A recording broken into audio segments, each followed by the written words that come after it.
Welcome back. Our next guest is a wife, a mother, an entrepreneur, and the founder of Inside Ability Books. She joins us to speak about how she's advocating for others who deal with disabilities in the literary community and beyond, and highlight her Inside Ability Books too. So please welcome to the show. Here she is, LeeKrystle Boateng. Thank you so much for Is having there me. Boateng? Yes, Boateng. Yes, yes. Yeah. Tell us about how you got started with this whole thing. You had some things happening in your life that led you to get more involved in what you're doing now. Absolutely. Yeah. So I always like to give a little background knowledge about the vision loss community. We are actually 8% of the U.S. population, or roughly about 20 million Americans. Yeah. And so on that spectrum of vision loss are people who have very poor vision that cannot be corrected by glasses or contacts, etc., all the way to the other side where you have little to no usable vision. And so along that spectrum are men, women, parents, grandparents, children, all races, all ages, and if you ask any one of them, they'll have a unique workaround for a particular pain point that they have. Now for me, I've had or been living with vision loss for the last 20 years, and so I know where to get my aids, my large print, my different things, my magnifiers. But when I became a new mom with my first son, I struggled at story time. I could not find books that were large enough for me to read or had a high enough contrast for me to see. And so I took on the undertaking of figuring out how I could make that work for myself.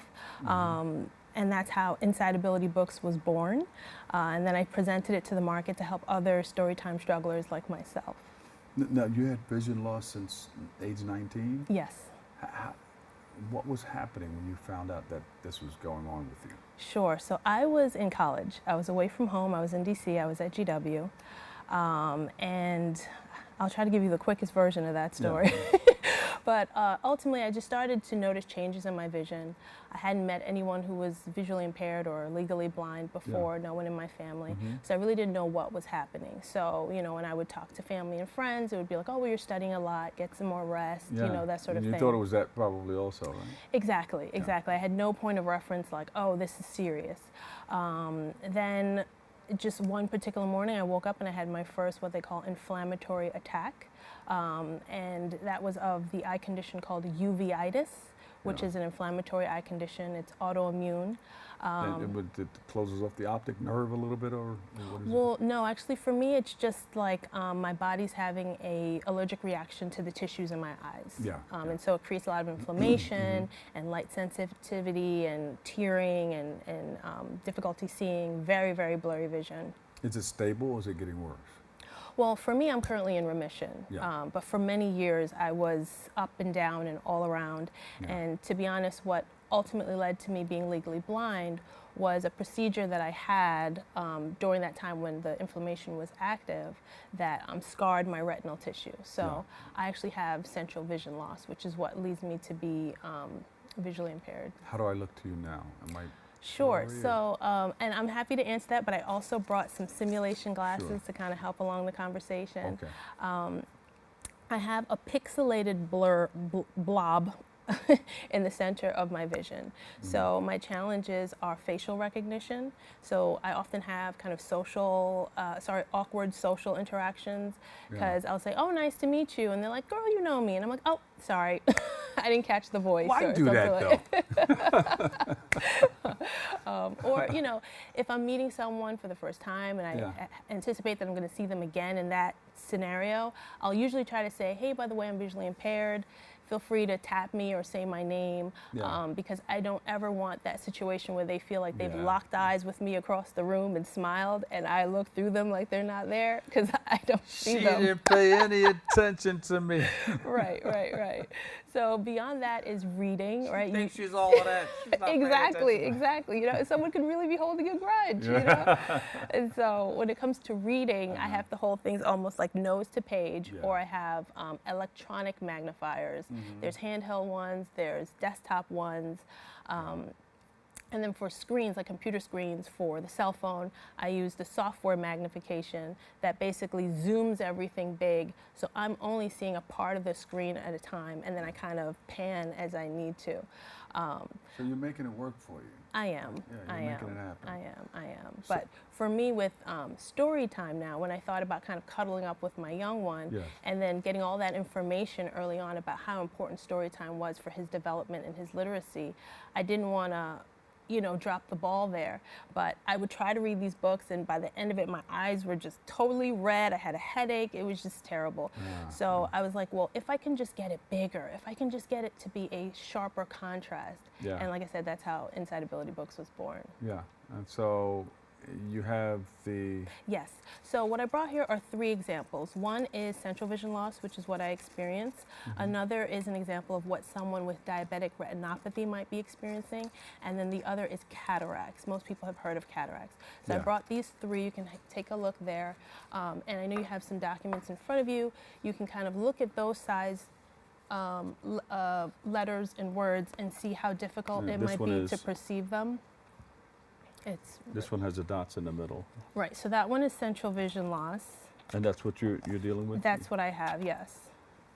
And so here's the large size of my books, and all my books come in 2 contrasts. As you can see, the black background, white letter. This one has white background, black letters. So now take a look at this versus the documents in front of you, and you can see how visibility is made a lot better with the larger and the high contrast. Do you have to turn your head like that to see from the corner of your eye to get a better view? Well, unfortunately, once your vision in the center is compromised, you can't look around it. Wherever you look, it goes with you, wherever you look. And so what happens for me is the closer I can get it, or the larger I can get it, is it falls out of the affected area, and then I'm able to perceive it.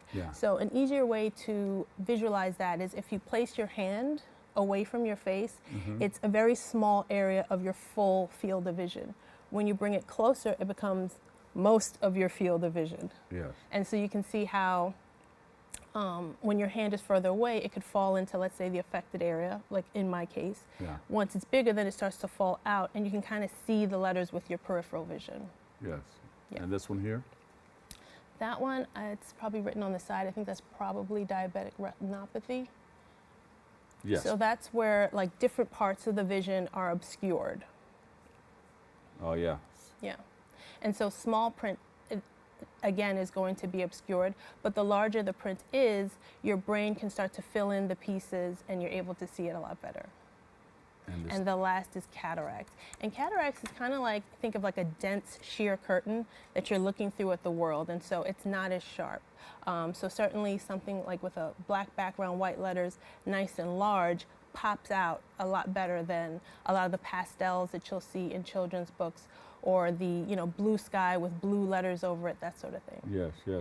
So the books that you've written, that you put together, help out in all conditions, everything that we experience right here. Yes, those 3 certainly.